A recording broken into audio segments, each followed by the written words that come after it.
guys, welcome to and welcome back. I'm So Ronica, and I'm so ready to remind you to sow into your future.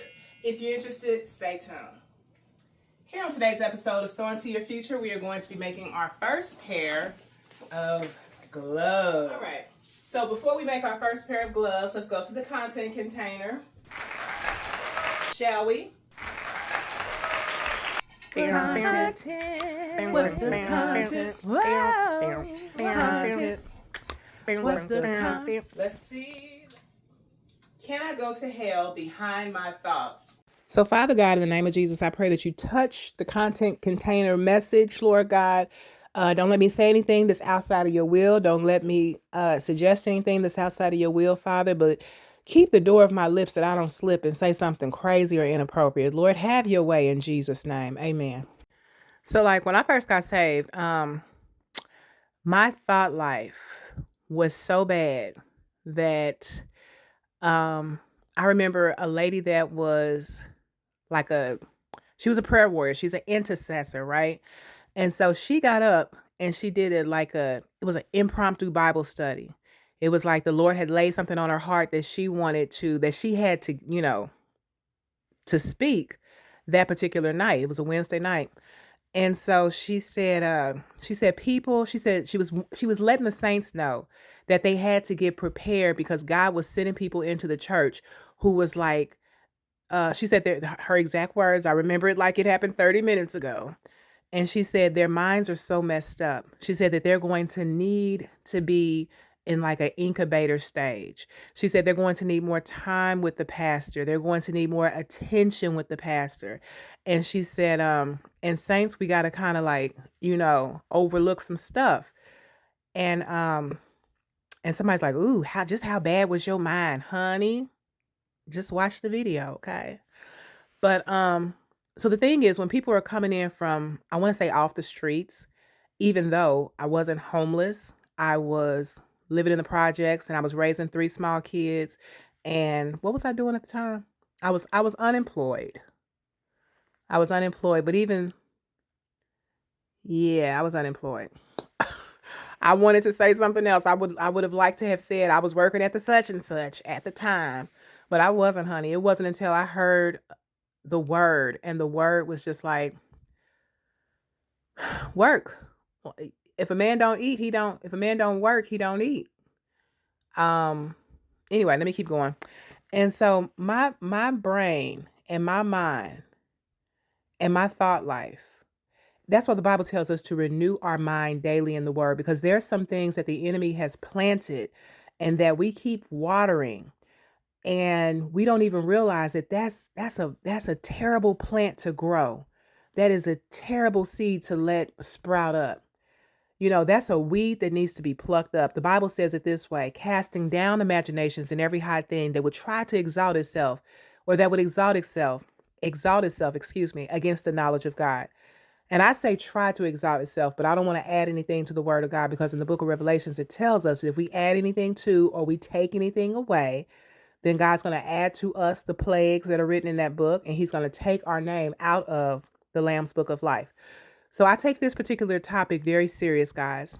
Anytime it has anything to do with thoughts and the issues of the heart, because I struggle with that for so many years, and I take it very serious. So you're like, well, you should take the whole thing serious. I do. Calm down, Lucretia. Okay? Settle down. Keep your wig on. But yeah, so I was coming in from off the street, and I had a whole bunch of, I want to say, ideologies. I want to say, false thinking patterns. You say false thinking patterns.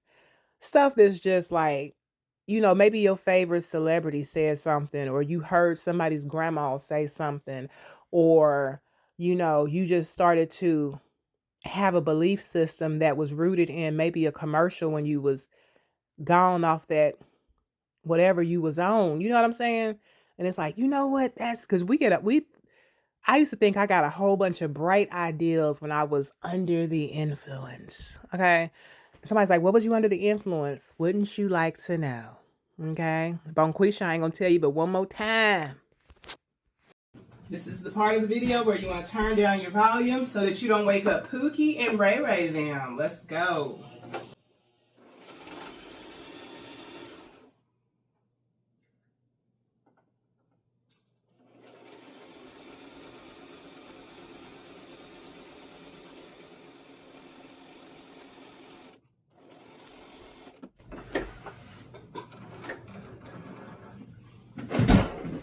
Okay, so what am I thinking right now? I'm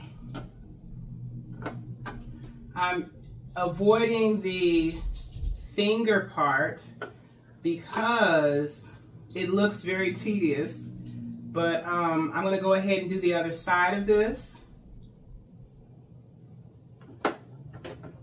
Get those together, and then the other part should be easier to accomplish.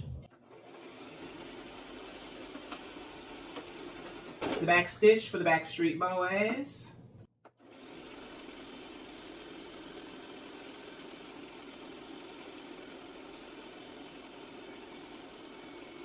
Whoa.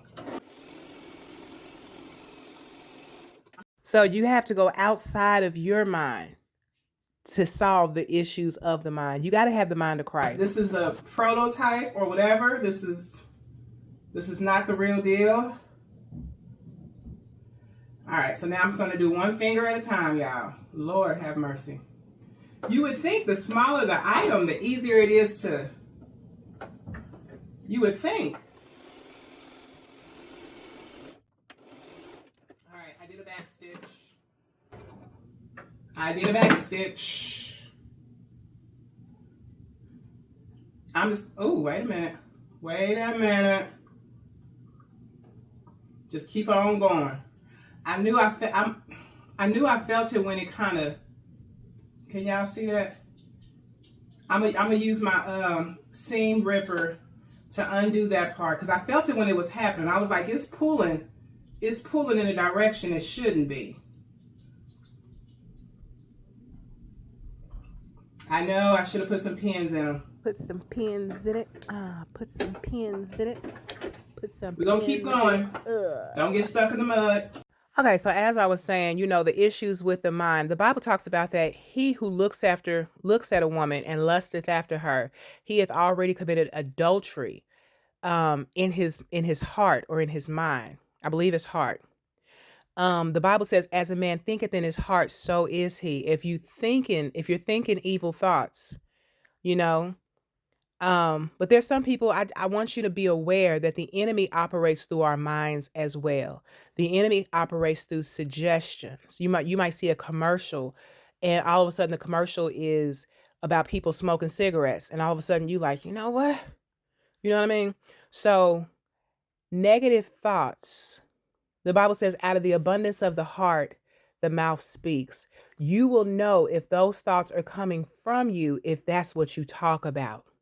If that's what you are constantly communicating for those people who may not be able to talk. Maybe you use sign language. So out of the abundance of the heart, the mouth speaks. So whatever's in your heart is going to come out. It's going to be on display for others to be aware of the fruits. Okay? Whether or not the tree is corrupt. If the tree is corrupt, the fruit's going to be corrupt. Okay, so some people, you might feel like down here on earth, you are in hell because of your thoughts. Okay. Because there's a such thing as compulsive disorder. There's a such thing as pure O. For those people who don't know what pure O is, and OCD and compulsive, intrusive thoughts and things like that, it can be very debilitating. It can be very stagnating. It can be very disruptive to the average human being. Not everybody's strong enough to be able to have thoughts that are all the way on the other side of the spectrum and still be able to function properly. Okay. But I'm here to tell you that the enemy, since like I said, he operates through the mind, and he operates through the environment. And he is the prince of the power of the air. He is the prince of the air. Let me say that. He's the prince of the air.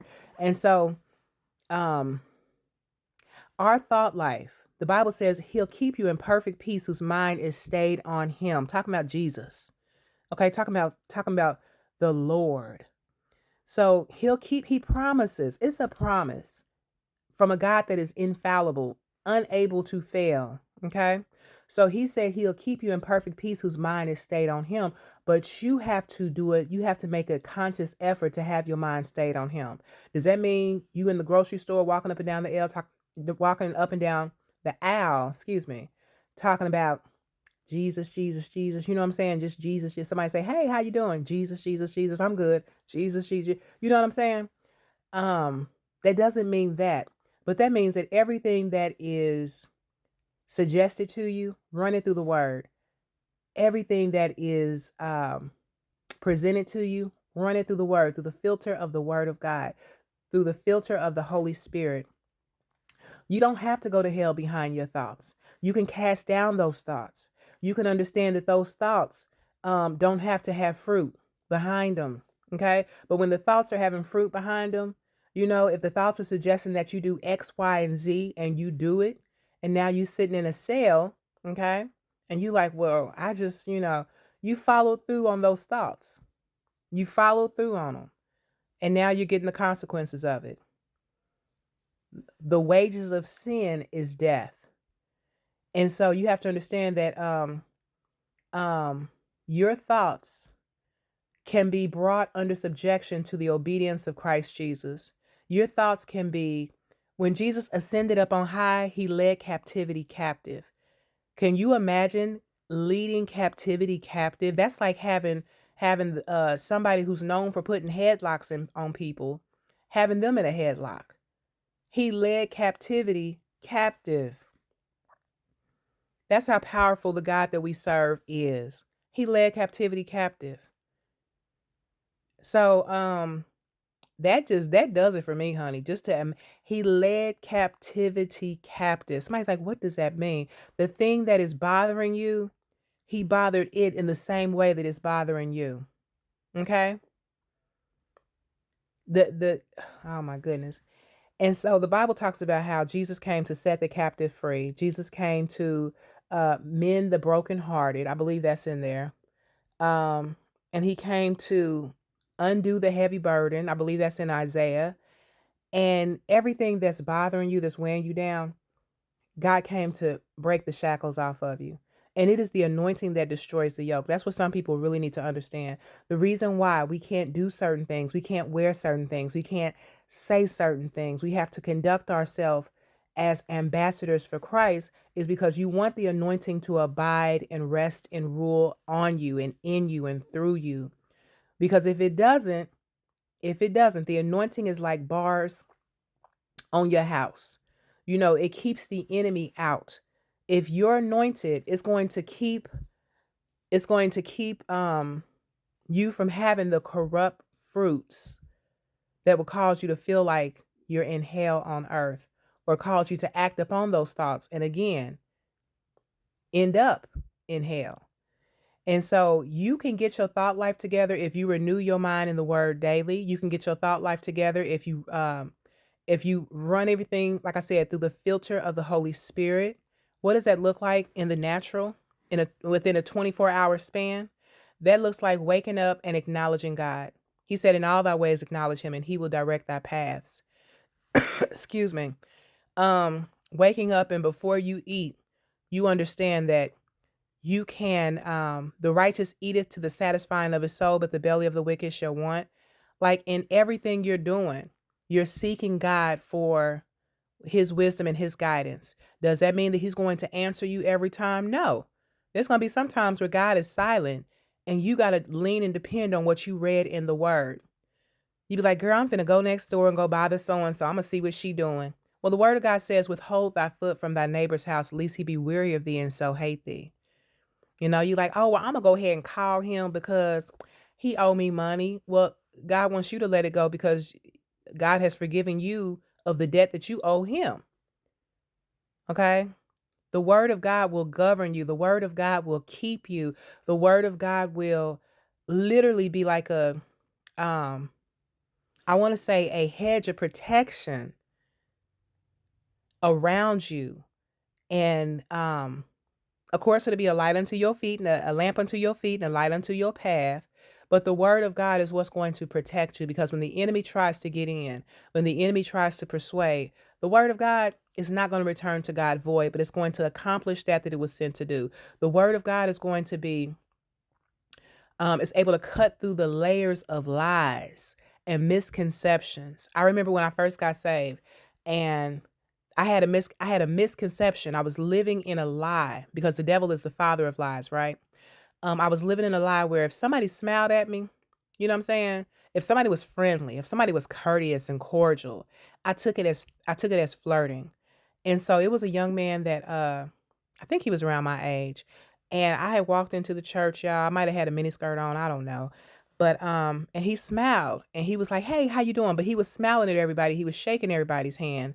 And it was just like the way he smiled and extended his hand. And I was just like, when you coming in from the world and you see a brother in a suit smiling and waving and look like he got his stuff together, honey, I didn't look at no ring. I didn't look at none of that. I just instantly was like, oh, he like me.